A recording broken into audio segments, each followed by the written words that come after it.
গণমাধ্যমে মুখ বদলায়, কিন্তু চরিত্রে বদল আসে না, এমনই মন্তব্য করেছেন বিএনপি চেয়ারপারসন বেগম খালেদা জিয়ার সাবেক সিনিয়র সহকারী প্রেস সচিব আশিক ইসলাম। রাজধানীর একটি অভিজাত হোটেলে জাতীয়তাবাদী আদর্শের সাথে যুক্ত সাংবাদিকদের আয়োজিত এক সৌজন্য সাক্ষাতে এই মন্তব্য করেন তিনি।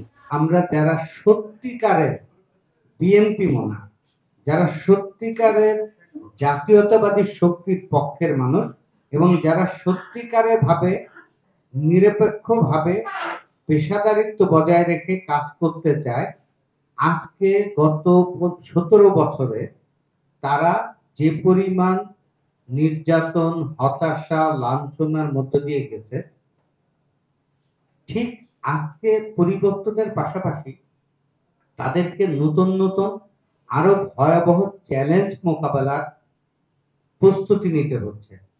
আশিক ইসলাম আরো বলেন, সাংবাদিকরা যেন সমাজের দর্পণ হয়, তবে সেই দর্পণ বিকৃত না হয়, এমন প্রত্যাশাও জানান তিনি।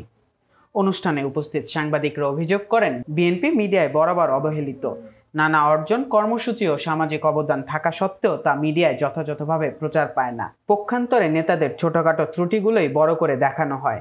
আমরা কেন এই ন্যারেটিভগুলো যে তারা যে অপপ্রচার করছে, সেই অপপ্রচারের জবাবটাকে আমরা কেন সোশ্যাল মিডিয়া বা আমরা মিডিয়া তুলে ধরতে পারছি না? আমরা সেই জায়গাকে আমাদেরকে অ্যাড্রেস করতে হবে বলে আমি মনে করি। অনুষ্ঠানে আরও উপস্থিত ছিলেন বিএফইউজের সাংগঠনিক সম্পাদক এরকানুল হক নাহিদ, এটিএন বাংলার পরাগারমান, আর টিভির মমিন হোসেন, সময়ের আলোর আলমগীর হোসেন, গ্রিন টিভির মাহমুদ হাসান সহ দেশের বিভিন্ন মিডিয়ায় প্রায় 20 জন সাংবাদিক।